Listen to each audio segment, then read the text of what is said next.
We come together not to add something to our lives, nor to gather more ideas with which to improve the human scene, but to rest a moment in the awareness that there is a presence here, a presence that has been with us from the beginning.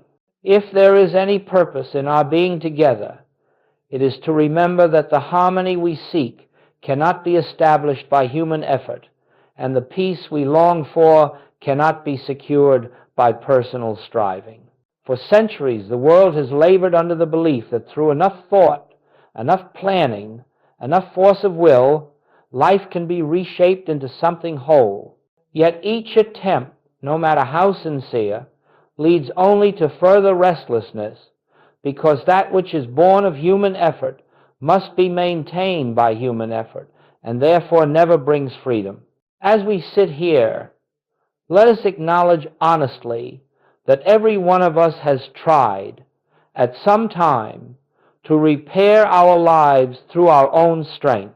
We have tried to change people, to adjust circumstances, to rid ourselves of fear, to pray for conditions to be altered, and yet, if we look carefully, we discover that no matter how much repairing we have done, the root of our unrest remains untouched. We have been working in the realm of effects where nothing real can be changed, because effects have no life of their own. They are but shadows of belief. The infinite way reveals a simple but revolutionary truth. The moment we attempt to fix anything, we have already accepted the problem as power. The moment we begin to struggle, we have already admitted that there is something apart from God that must be corrected. And so the spiritual path begins not with effort, but with release. It begins with a recognition that God alone is the life, the law, the substance, and the activity of our being. There is no other power at work. Let us then enter this hour with a new willingness not to change the outer picture, but to rest inwardly in that quiet assurance that the presence which formed us, maintains us, and lives us is here, functioning as our very being. We are not here to try harder. We are here to yield. And as we yield, something begins to stir within a peace that needs no argument, a confidence that needs no support, a stillness that reveals itself as the only reality. And so we begin knowing that whatever unfolds in this time together will not come through the mind that strives, but through the spirit that lives itself. As we go on with this work, it becomes increasingly clear that the human mind, by its very nature, cannot touch the realm of spirit. It is not because the mind is bad, nor because it is unworthy, but because the mind functions only within the field of effects, and spirit operates at the level of cause.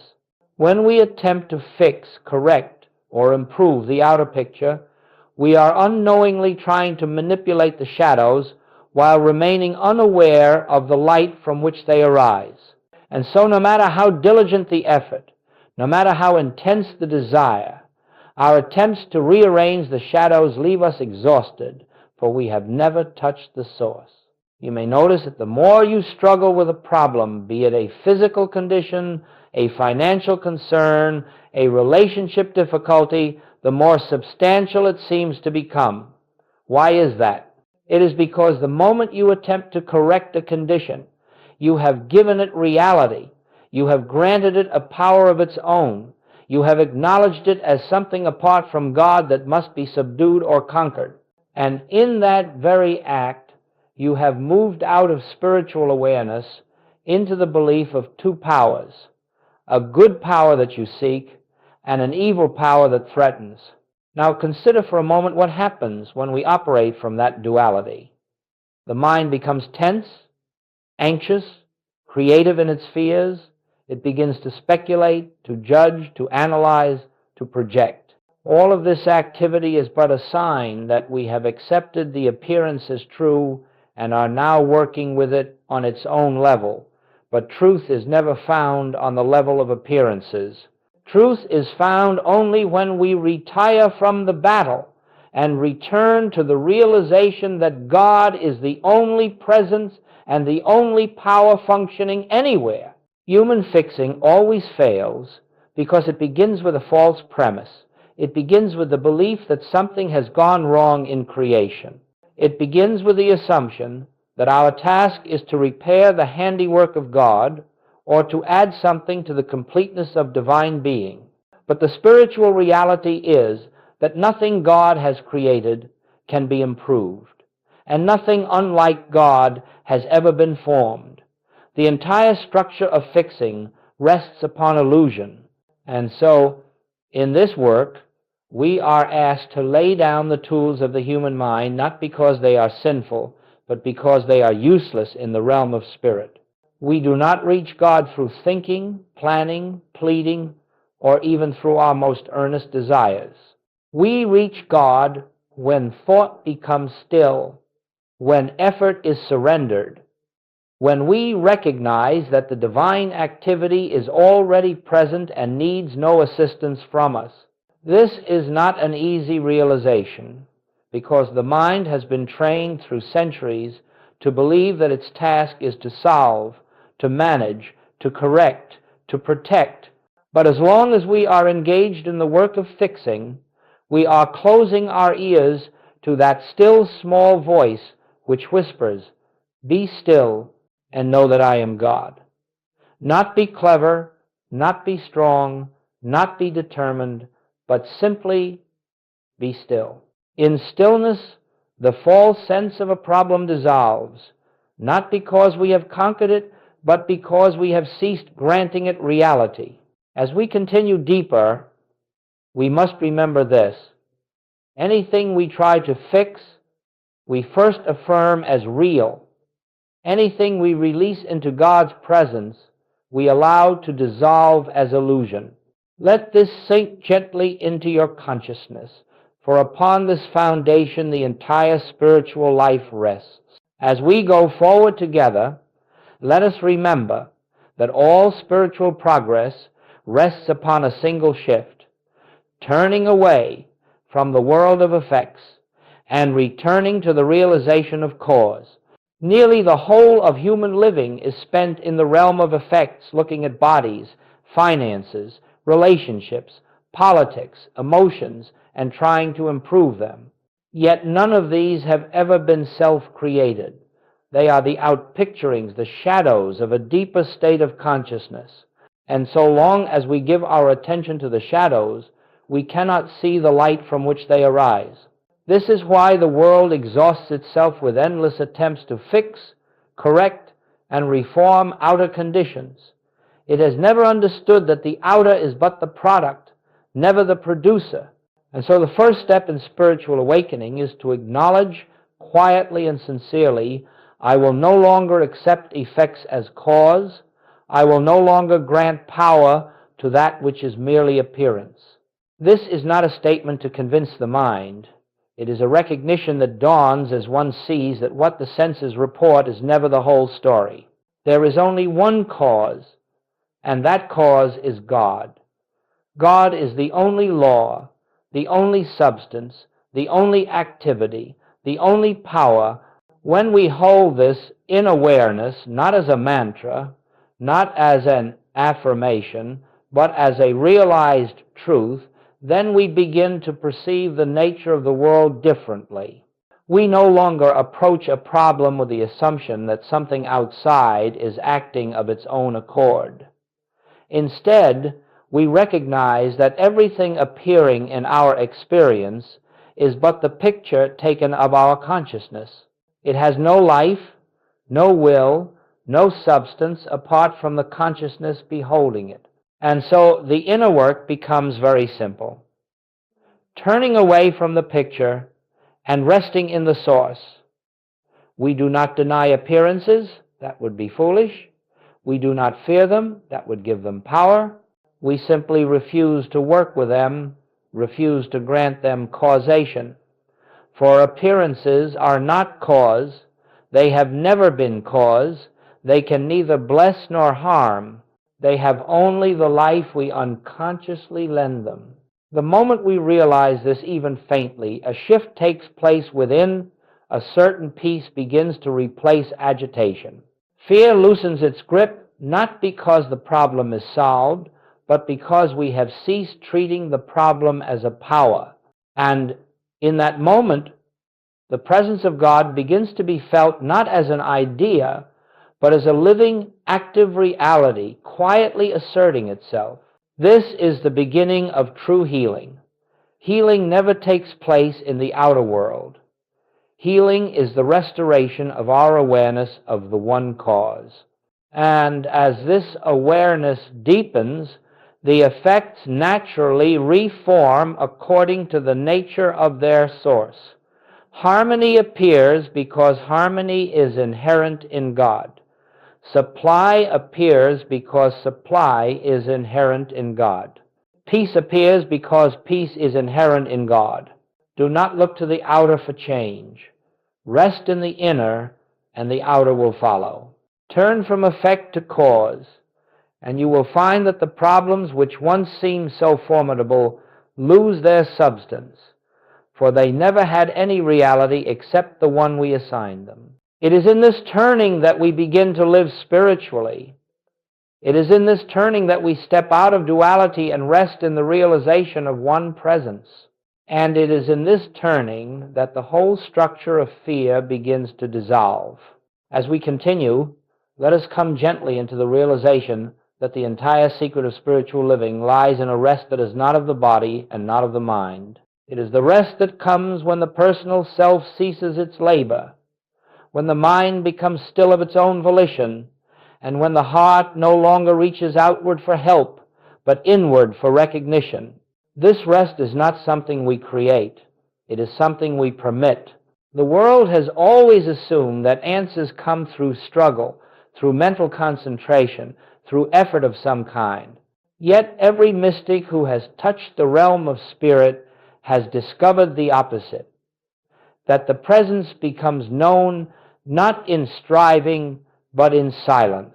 When the mind stops trying to solve, when the emotions stop trying to influence, when the will stops trying to achieve, a great unveiling occurs. Grace, which has always been present, flows of its own accord. You see, God does not respond to our effort. God does not respond to our words, our pleading, or our persuasion. God is not something to be moved. God is infinite activity already in motion. It is only the mind's restlessness that hides that activity from our awareness. When the mind is busy, anxiously projecting, planning, resisting, hoping, the movement of spirit is obscured. Not because God withholds itself, but because the noise of our own thoughts fills the space where God would be heard. True prayer, as we understand it in this work, is not the utterance of words. It is not asking for anything.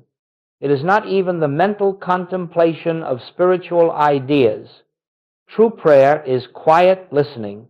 True prayer is the inner stillness in which the divine presence announces itself. When Scripture says, "In quietness and confidence shall be your strength," it states a spiritual law. When it says, "Be still and know that I am God," it gives the precise method of spiritual realization. And when Jesus said, "I can of mine own self do nothing," he revealed the secret of his healing ministry. The personal self must be silent so that the divine life may act. Rest, then, is not a passive surrender. It is the active recognition that God is already doing the work. It is the relinquishing of the belief that we must guide, control, manage, or manipulate anything within or without. It is the awareness that all spiritual power is present here and now, requiring only our stillness for its activity to be revealed. When we enter this rest, something extraordinary begins to happen. Problems lose their urgency. Fear loses its authority. The need to find answers diminishes. And a quiet assurance emerges not because we have solved anything, but because we have touched the realm in which nothing needs solving. This is the rest that allows grace to flow. Let us understand clearly. Grace is not something that begins when we become still. Grace is the eternal functioning of God. Stillness simply removes the interference. The moment our striving stops, the divine rhythm becomes evident. The moment thought quiets, harmony rises to the surface. The moment desire ceases, fulfillment becomes visible. Rest does not create spiritual good, it reveals it. And so, in this work, we learn to be still, not as a technique, but as a recognition. We are still, because we know that the Father within is doing the work. We rest because we trust that the invisible activity of Spirit is ever present, ever operative, and ever complete.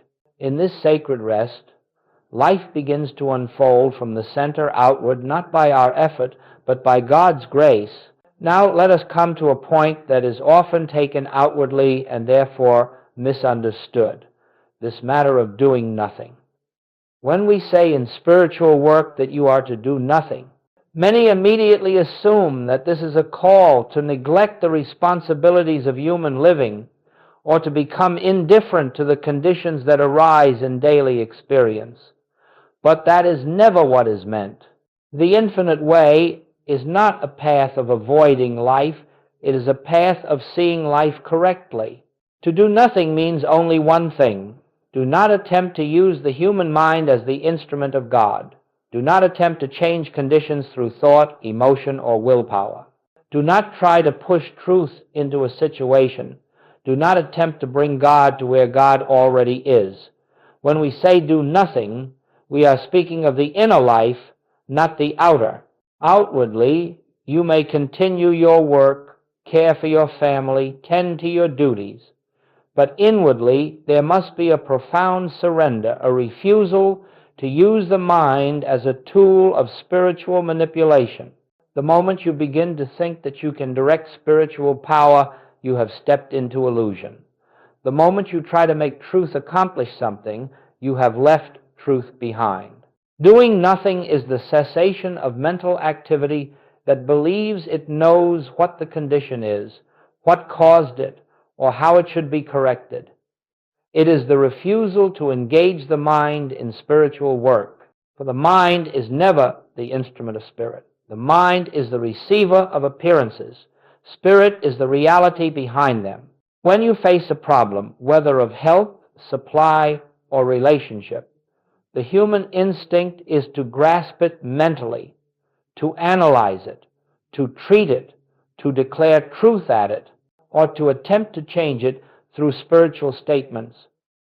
But in this work, you must see that such efforts only bind you more tightly to the appearance. They keep you on the level of the problem where no solution can ever be found. To do nothing means that when a discordant condition presents itself, you do not take it into your thought. You do not seek to correct it. You do not resist it. You simply acknowledge within yourself, I can of mine own self do nothing. The Father within me doeth the work. And then you rest in that inner assurance until the sense of a problem dissolves. This is not passivity. It is the most powerful activity there is. Letting God be God. Letting the divine presence reveal itself. Letting the spiritual law of harmony unfold without interference from the personal sense of I. You may find that the mind rebels against this. The intellect wants to contribute something.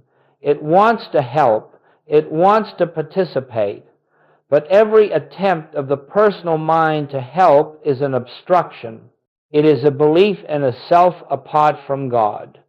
It is a belief that something must be done to bring about harmony, rather than recognizing that harmony is the very nature of the presence already here. When you do nothing, you are simply stepping aside to allow the one power to function. You are withdrawing the false sense of self that thinks it can accomplish spiritual work.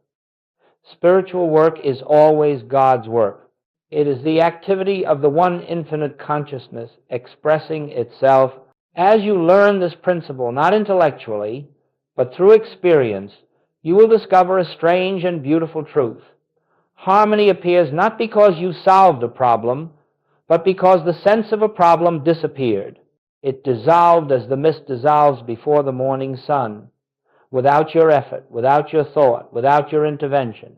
In doing nothing, you have created the inner atmosphere through which God's grace becomes visible, and that grace, needing no help from you, fulfills itself perfectly. Let us now consider more deeply this appearance world which so captivates the human mind. Everything that comes to us through the senses, what we see, hear, taste, touch, and smell, is only the surface of experience.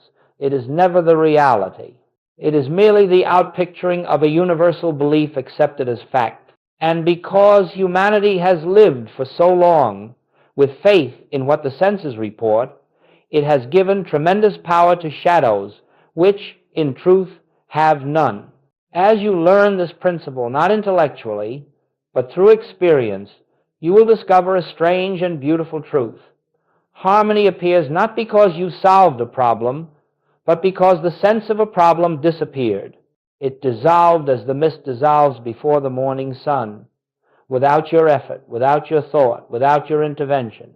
When a condition presents itself, be it sickness, lack, conflict, or fear, the immediate tendency is to assume that the condition is self-existent, that it has a law behind it, a cause within it, or a power inherent in it. Yet, the foundational teaching of spiritual life is this: all appearances are effects, and effects have no power. They are not self-sustained or self-governed. They have no authority of their own. Let us not misunderstand. The appearance world is not to be despised or denied. It is simply to be seen for what it is, the externalization of belief, not the revelation of truth. When you no longer grant power to appearances, you are not saying they do not show themselves. You are merely withdrawing the belief that they can affect the life of God which constitutes your being. The world of appearances is always changing, sometimes harmonious, sometimes discordant, but the spirit that animates all existence remains unchanged. The mistake is when we try to work on the appearances themselves, hoping to reshape the shadows while ignoring the light. The shadows do not change by our effort. They change only when the light is recognized. Consider how sickness appears. It may arise suddenly or gradually, but in every case it is an appearance without spiritual law. God is life, God is wholeness, God is perfection. There is no law of disease in God. Therefore, disease cannot have real power. It can only seem to have power through belief, and when belief is withdrawn, the appearance loses its seeming strength. The same is true of lack. There is no lack in God. God is infinite abundance, infinite provision, infinite supply. Whenever lack appears, it has no origin in spirit, no creative cause behind it. It is a shadow, nothing more. And the moment we cease treating it as a force, it evaporates in the presence of spiritual realization. Even human conflict, fear, anger, misunderstanding, these too are appearances without divine backing. They are the result of the belief that individuals are separate from one another, separate from God, and therefore subject to opposing forces.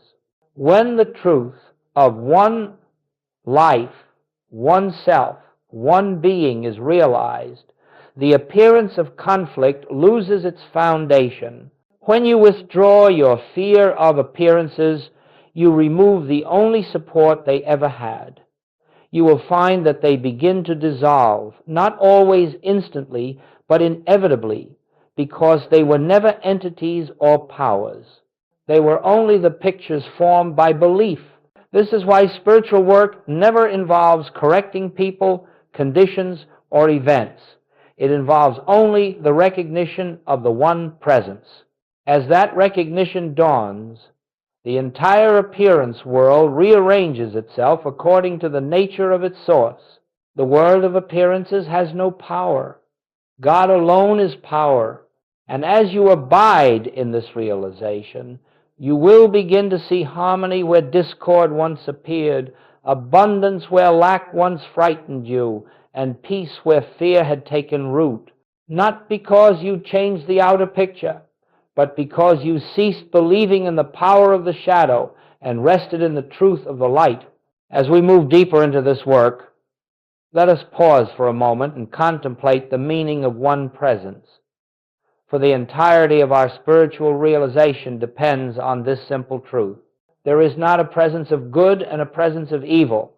There is not a presence of health and a presence of disease. There is not a presence of abundance and a presence of lack. There is one presence only, God, infinite, indivisible, whole, and the degree to which this is felt, not merely understood, determines the measure of harmony that appears in our daily experience. Resting in one presence means that we relinquish the belief that anything else operates. It means we no longer look out at the world as though it contains powers that can act upon us. It means that we are not disturbed by appearances, for we know that the appearance has no authority. As long as we are reactive, as long as fear rises up, as long as we feel the need to resist or defend, we have not yet recognized one presence. But the moment we begin to feel within ourselves that God is the only presence here, something subtle and profound begins to happen. You will notice a softening of the mind. The tension of personal responsibility begins to loosen. The sense of needing to accomplish or secure anything starts to fade. And into that quietness, grace enters not as a dramatic event, but as a gentle assurance. Grace needs no fanfare. It is the effortless, natural activity of the divine presence appearing as harmony. Resting in one presence does not mean forcing the mind to believe something. It is not an attempt to override fear with positive thought. Rather, it is the simple, quiet recognition that wherever I stand, God is. Whatever condition faces me, God is. Whatever the appearance seems to be, God is. This recognition lifts us out of the realm of appearances and establishes us in the truth of being. In this resting, you will find that fear has nothing to hold on to. Fear exists only when we believe there is a second presence, a presence of danger, of limitation, of absence. When those false beliefs dissolve, fear dissolves with them.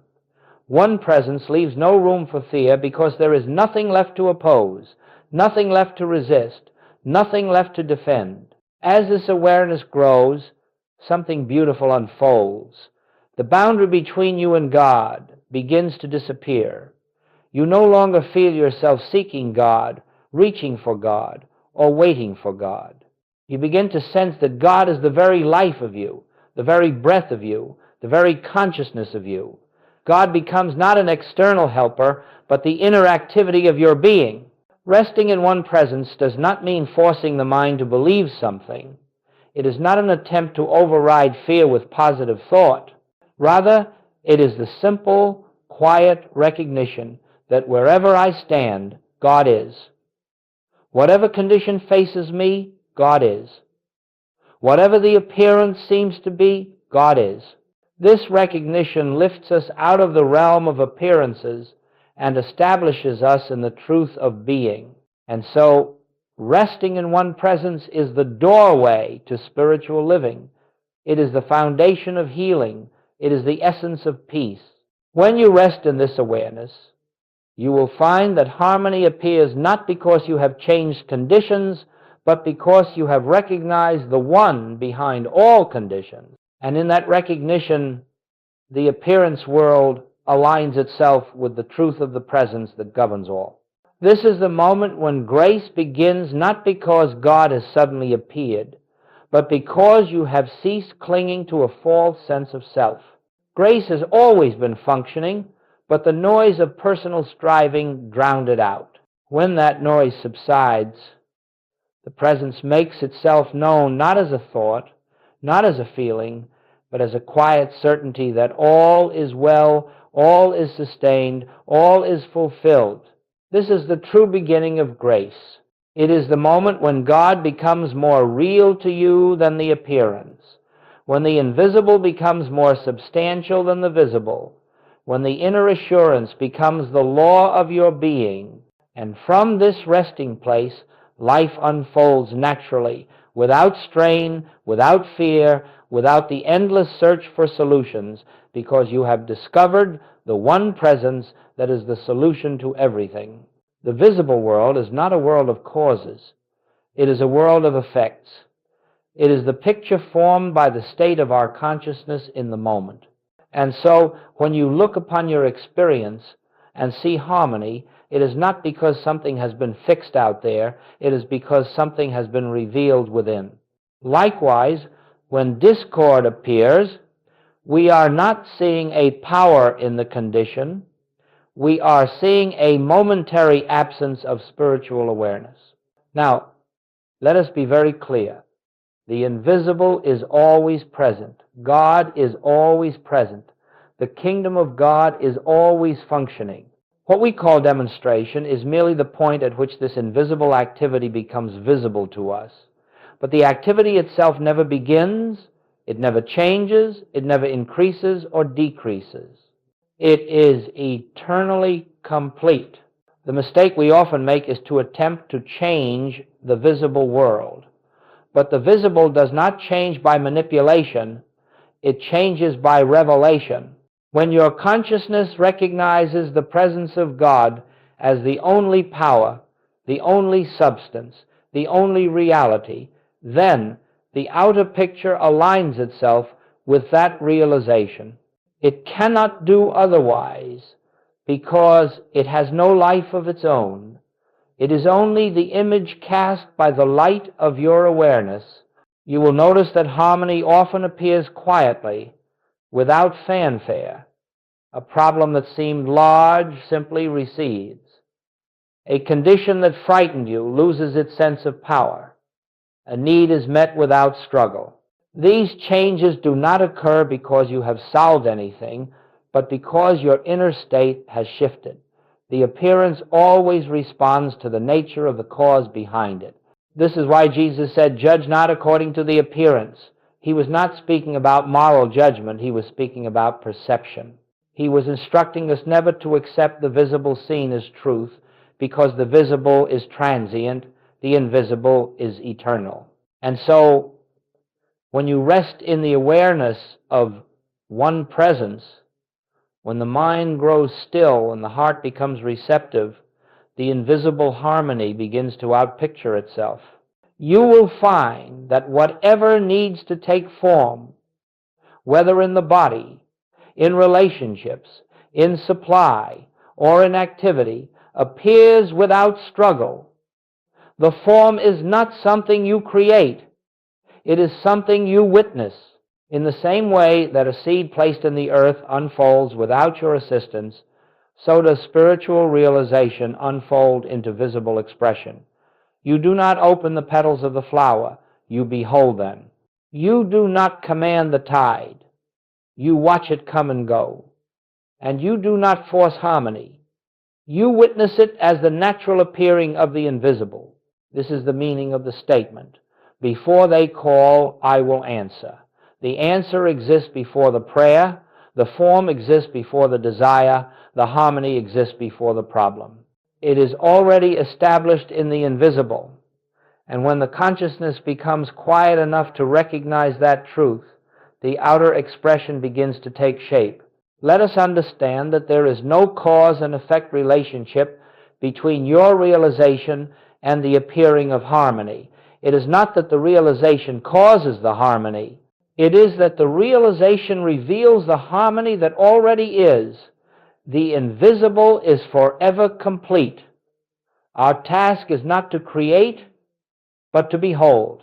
When you permit the invisible to govern, it will appear outwardly in whatever way fulfills the need of the moment. It may come as a new insight, a sudden peace, a change in circumstance, or an unexpected resolution. but you will know that it is not the work of the human mind. It is the natural outpouring of grace, the invisible made visible. In this recognition, your life becomes a continual unfolding of spiritual harmony, not because you are directing your experience, but because you are allowing God to reveal itself in the only way God can, as the allness of your being made manifest in daily living. As we bring this period of contemplation to a close, let us rest once more in the simplicity of what has been revealed. We have seen that there is no life to be fixed, no condition to be changed, no outer world to be reshaped. The entire burden of struggle has arisen from the belief that we, as persons, must somehow improve the handiwork of God. But as we go deeper into spiritual understanding, we discover that divine harmony is already established, already complete, already present as the invisible reality of our being. As we bring this period of contemplation to a close, let us rest once more in the simplicity of what has been revealed. We have seen that there is no life to be fixed, no condition to be changed, no outer world to be reshaped. The entire burden of struggle has arisen from the belief that we, as persons, must somehow improve the handiwork of God. Whatever discord has appeared in our experience has been but a shadow of belief, not a power. Whatever fear has troubled us has had no law behind it, no substance sustaining it. And whatever healing we have sought has never been the changing of matter, but the awakening of consciousness to its oneness with God. When that oneness is felt, the need to struggle falls away, for we know that the Father within is the only activity of our life. In this silence, you will find that there is nothing to ask for. There is nothing missing. There is nothing incomplete. You are standing in the presence of the one who has been your life from the beginning, the one who maintains and sustains all creation in perfect order. This presence does not begin its work when you call upon it. It is eternally functioning, eternally fulfilling itself as your life. And so, as we leave this time together, let the remembrance abide with you. There is nothing you must fix. There is nothing you must make happen. There is nothing you must change. All that is required is the quiet recognition of God as the only presence and the only power. Be still often. Let the mind rest. Let the heart open. Let the spirit within you bear witness to itself. And in that sacred stillness, you will find the assurance that all is well, not will be, but is. May this awareness go with you, not as a thought, but as the living presence that walks where you walk, breathes where you breathe, and lives as your very being. And now we rest in that peace, trusting the unseen activity of grace, knowing that its work is already complete.